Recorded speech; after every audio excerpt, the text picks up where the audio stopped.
Hello friends, welcome back to Citrus Silences. இன்றைக்கி நம்ம ஒரு ராகி ஸ்மூதின்னு ஒன்று பார்க்கலாம். ஸோ யூஸ்வலாக நம்ம ராகியில் ஸ்மூதி யாரும் ரொம்ப பண்ணியிருக்க மாட்டாங்க. ராகியில் நம்ம வேறு மாதிரி நிறைய பண்ணியிருப்போம். ஸோ இன்றைக்கி நம்ம ராகியில் எப்படி ஸ்மூதி பண்ணுறதுன்னு பார்க்கலாம். ஸோ இதுக்கு நம்ம இப்போ 4 டேபிள் ஸ்பூன் ஆஃப் ராகி மாவு எடுத்துருக்கோம். நம்ம வீட்டில் ஆல்ரெடி ராகி மாவு எல்லோரும் வீட்டில் ப்ரிப்பேர் பண்ணுற மெத்தடில் தான் பண்ணது. நல்லா கழுவி காய வச்சு அதை பவுடர் பண்ணியிருப்பாங்க இல்லையா, அந்த மாவு தான் இது வீட்டிலே ப்ரிப்பேர் பண்ண மாவு.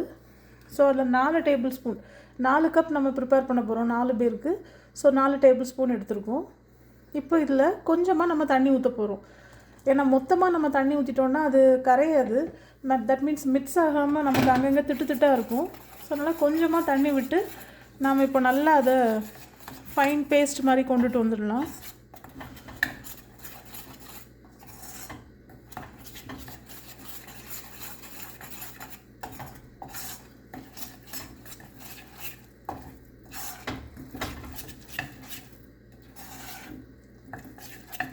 இந்த ராகி மாவு நாங்கள் வீட்டில் பண்ணது தான், கடையில் வாங்கினதில்லை. வீட்டிலே நம்ம பண்ண மாவு தான் இது. ஸோ இப்போ நாம் எக்ஸ்ட்ரா தண்ணி ஆட் பண்ணி திருப்பியும் கொஞ்சம் மிக்ஸ் பண்ணிவிட்டு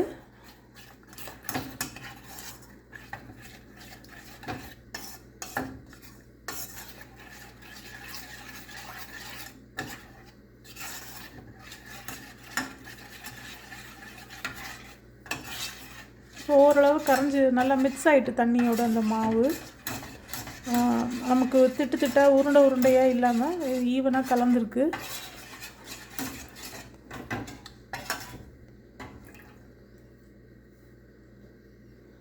இப்போ நாம் இன்னும் கொஞ்சம் தண்ணி விட்டு இதை இப்போ நம்ம ஸ்டவ்வில் வச்சு கொஞ்சம் பாயில் பண்ண போகிறோம். நல்லா கிண்ட போகிறோம் இதை இப்போ.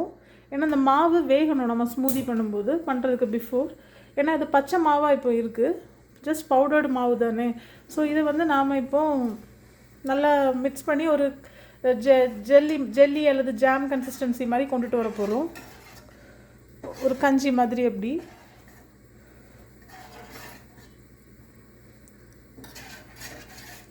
ஸோ இதை கான்ஸ்டண்ட்டாக நல்லா ஸ்டிர் பண்ணிகிட்டே நம்ம இருக்கணும், அல்லது திருப்பியும் அதை அடிபிடிக்க ஆரம்பிச்சிடும்.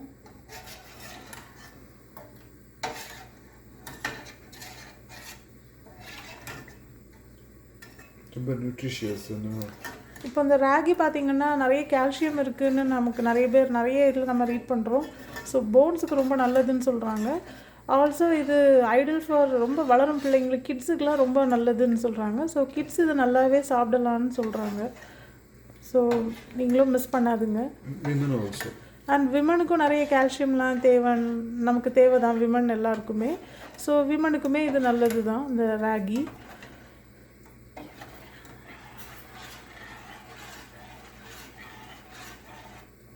கண்டிப்பாக நம்ம இதை கிட்ஸுக்கு தைரியமாக கொடுக்கலாம். ஏன்னா அது கிட்ஸுக்கு வளரும் பிள்ளைங்களுக்கு இது எல்லாமே, இதில் இருக்கிறது எல்லாமே நல்லது தான் இருக்குது இந்த ராகியில். ஸோ அவங்களுக்கு இது ரொம்பவே ஒரு ஐடல் ஃபுட் தான் இது. ஸோ இந்த மாதிரி நம்ம திட்டு இல்லாமல் நம்ம கொஞ்சம் அதை மிக்ஸ் பண்ணிகிட்டே இருக்கணும். மிக்ஸ் பண்ணி அது கொஞ்சம் திக்காகும் தானே, அது வரைக்கும் நம்ம கொஞ்சம் அதை ஸ்டிர் பண்ணிகிட்டே இருக்கணும்.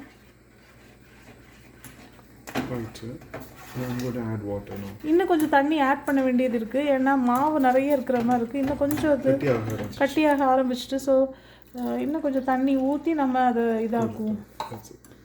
இப்போ நல்ல இதாக வரும் அது.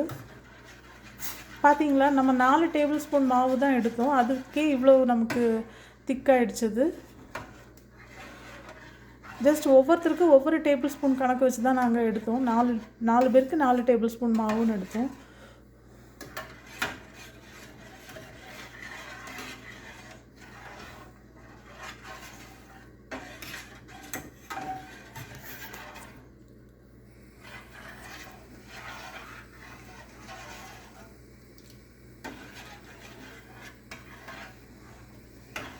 இது நாம் பிரேக்ஃபாஸ்ட்டுக்கும் என்ஜாய் பண்ணிடலாம். ஏன்னா இது எல்லாமே நல்ல ஃபில்லிங்கான ஒரு ஸ்மூதிஸ் தான். நமக்கு ரொம்ப நேரத்துக்கு பசிக்காமல் இருக்கும்.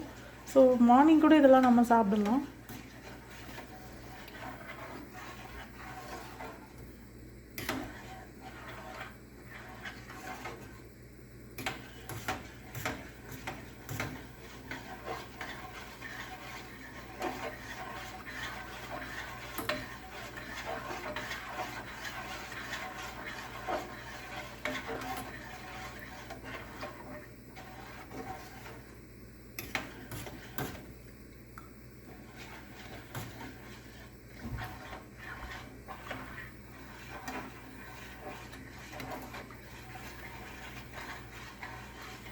கொஞ்சம் ஒரு ஜெல்லி கன்சிஸ்டன்சி வர்றது வரைக்கும் நாம் அதை ஸ்டிர் பண்ணுவோம்.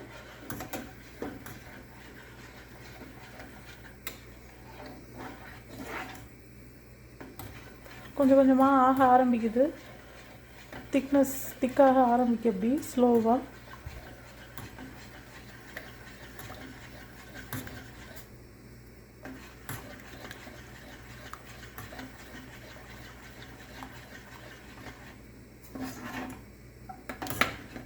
ஆல்மோஸ்ட் கொஞ்சம் திக்காக ஆரம்பிச்சிட்டு இதில் மாவுமே நமக்கு குக் ஆகிடும் இந்த ஹீட்லேயே. ஃப்ளேம் குறைச்சிடுறேன். இப்போ கொஞ்சம் ஃப்ளேமை குறைச்சி நம்ம ஸ்டிர் பண்ணணும், அல்லது அடி பிடிச்சிடும்.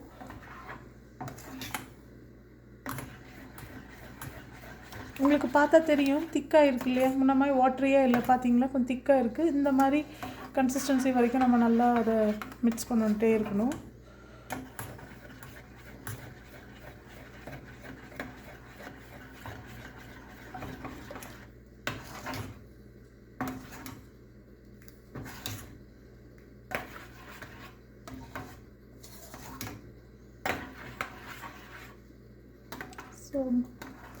ஸோ திக் ஆகிடுச்சு ஃப்ரெண்ட்ஸ். இப்போ நாம் இதை அப்படியே நம்ம ஸ்மூதி செய்ய ஆரம்பிச்சிடலாம். எங்களுக்கு இதை ஆற வைக்க வேண்டாம், ஏன்னா இப்போது ஆல்ரெடி எங்களுக்கு கிளாஸ் மிக்ஸி தான். ஸோ கிளாஸ் மிக்ஸியில் நம்ம ஹாட்டாக கூட போட்டு பீட் பண்ணலாம், பிளெண்ட் பண்ணலாம். ஸோ நாங்கள் அப்படி இப்போது ஆட் பண்ணிவிடுவோம் பிளெண்டரில். கோல்ட் மில்க் கொஞ்சம் ஆட் பண்ணிட்டாங்க. அண்ட் இப்போ நம்ம பால் வந்து ஃப்ரிட்ஜில் இருந்து தான் எடுத்துருக்கோம். ஸோ இப்போ கொஞ்சம் பாலும் ஆட் பண்ணும்போது இந்த ஹீட்டை அது பேலன்ஸ் பண்ணிவிடும், நமக்கு எல்லாம் நியூட்ரல் ஆகிடும்.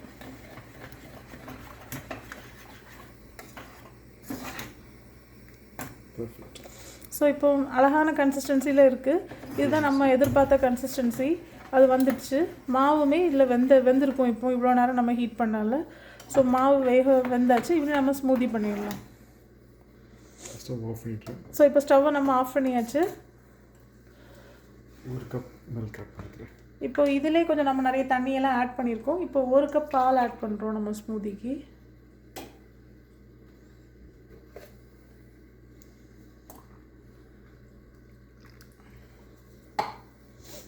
ஸோ இதிலே கலந்துட்டோம். ஸோ தட் அது அப்படியே கூல் ஆகிடும். அந்த நம்ம சூடாக வச்சதும் அப்படியே கூலாகி கொஞ்சம் நார்மல் டெம்பரேச்சரில் இருக்கும். இப்போ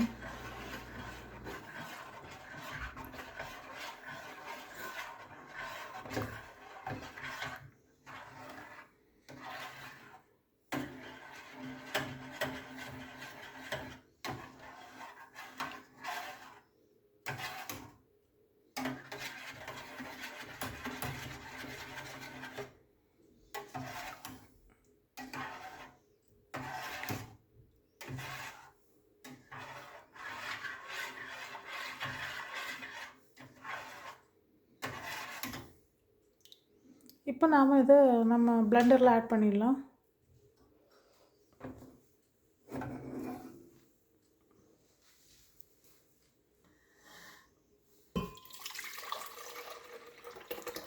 நீங்கள் பிளாஸ்டிக் மிக்ஸியாக இருந்தால் கண்டிப்பாக ஆற வச்சே பண்ணுங்கள், அல்லது அது பிளாஸ்டிக்கில் நம்ம சூடாக ஊற்றுறது நல்லதும் இல்லை.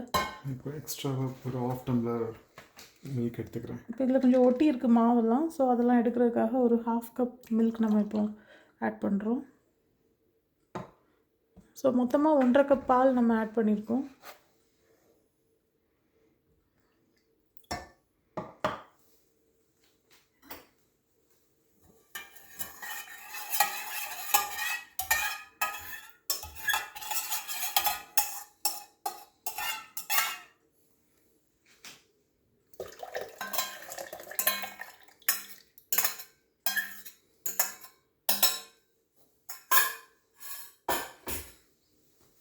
மில்க்கையும் உள்ளே ஆட் பண்ணிட்டுருக்கேன். ஸோ மொத்தமாக நாம் இப்போ 1.5 கப் பால் ஆட் பண்ணுறோம். மிச்சம் இருந்த பால் இது கப்பில். So totally 1.5 cups milk add பண்ணியிருக்கோம். அண்ட் இப்போ ஒரு ஆப்பிளை கட் பண்ணி வச்சுருக்கோம். ஒரு ஆப்பிள் இந்த மாதிரி க்யூபாக கட் பண்ணியிருக்கோம். இந்த ஆப்பிளையும் நாம் இப்போ ஆட் பண்ணிடலாம். இது ராகி ஆப்பிள் ஸ்மூதி தான். அண்ட் இப்போ நமக்கு ஆப்பிளோட எப்போவுமே பெஸ்ட் காம்போ ஆப்பிள், பனானா, இது எல்லாத்தோடையும் நல்லா மேட்ச் ஆகிறதுன்னு பார்த்திங்கன்னா சின்னமன் பவுடர். ஸோ அது கொஞ்சம் போட்டுடுவோம். அது ஒரு 1/2 டேபிள் ஸ்பூனே ஆட் பண்ணுறாங்க. நல்லாயிருக்கும் சின்னமன் பவுடர்.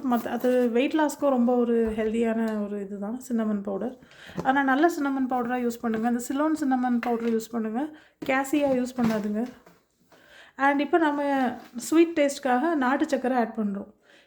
யூஸ்வலாக நம்ம எல்லா ஸ்மூதிஸ்க்கும் ஹனி ஆட் பண்ணுவோம். இன்றைக்கி ஹனி ஆட் பண்ணலை, ஏன்னா ராகியோட இது நல்ல காம்போவாக இருக்கும் நாட்டு சர்க்கரை.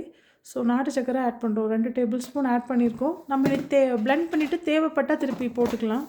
டூ மச் ஸ்வீட்டும் நல்லா இருக்காது. கருப்பட்டி போட்டாலும் நல்லா இருக்கும் ஆக்சுவலி. ஆமாம், ராகி கூட கருப்பட்டியுமே மேட்ச் ஆகும், வெல்லமும் மேட்ச் ஆகும். ஸோ நம்ம இஷ்டம் தான், எது வேணால் போட்டுக்கலாம்.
இப்போ நாம் லைட்டாக இனிப்பு செக் பண்ணிக்கலாம், டேஸ்ட் எப்படி இருக்குன்னு.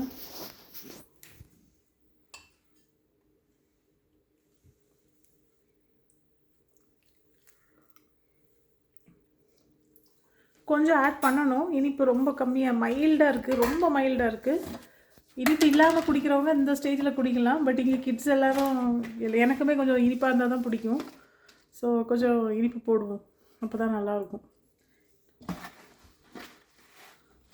ஸோ ஈச் 1 ஸ்பூன் வருது. ஸோ ஒவ்வொருத்தருக்கும் ஒவ்வொரு டேபிள் ஸ்பூன் கணக்கு வச்சு 4 டேபிள் ஸ்பூன் நம்ம நாட்டு சக்கரை ஆட் பண்ணிட்டோம். இப்போ கரெக்டாக இருக்கும், இனி ஆட் பண்ண வேண்டியிருக்காது. இப்போ இதையும் ஒரு பிளெண்ட் பண்ணிடுவோம். பாலோட சூடுமே போயிடுச்சு. கொதிக்கிற பால் ஊற்றினால அந்த ராகியோட சூடுமே போயிடுச்சு.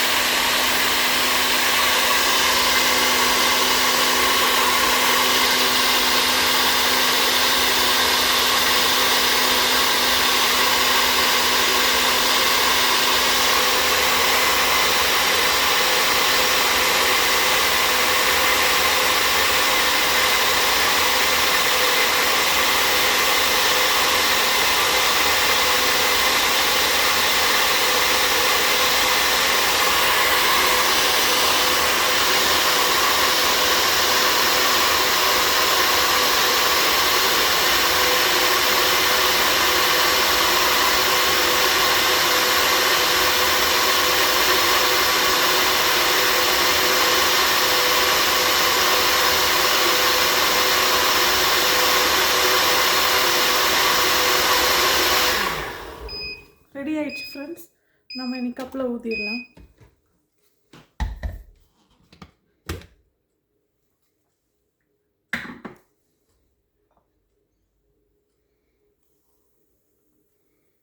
இதை கண்டிப்பாக நம்ம ஒரு பிரேக்ஃபாஸ்ட் ரெசிபியாக கூட வச்சுக்கலாம். ஏன்னா பிரேக்ஃபாஸ்ட்டுக்கும் நம்ம ஒரு பெரிய கப்பில் குடிச்சிட்டு போனோன்னா நமக்கு ஃபில்லிங்காக இருக்கும். இது நமக்கு தேவையான நியூட்ரியன்ஸுமே இதில் கிடச்சிடும்.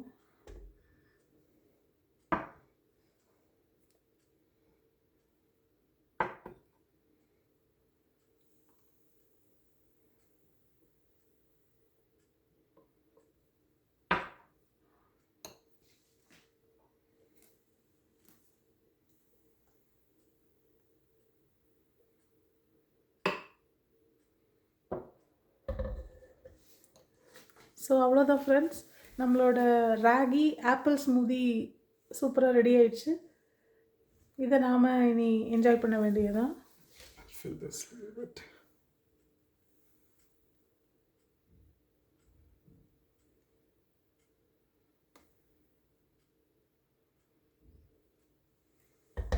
ஸோ இது மாதிரி நீங்களும் கண்டிப்பாக ட்ரை பண்ணி பார்த்துட்டு சொல்லுங்கள் எப்படி இருக்குன்னு. இந்த மாதிரி ஹெல்தி ஸ்மூதிஸ்லாம் மிஸ் பண்ணாதுங்க. ராகி மாவு மட்டும் இருந்தால் போதும். இப்போல்லாம் ஆப்பிள் கூட நமக்கு எப்போவுமே வீட்டில் இருக்குது. ஸோ ராகி மாவு இருந்தால் இது பண்ணிடலாம். ஓகே ஃப்ரெண்ட்ஸ், என்னோடய வீடியோஸ்லாம் பிடிச்சிருந்தா kindly like, share and subscribe பண்ணுங்கள். Thank you friends.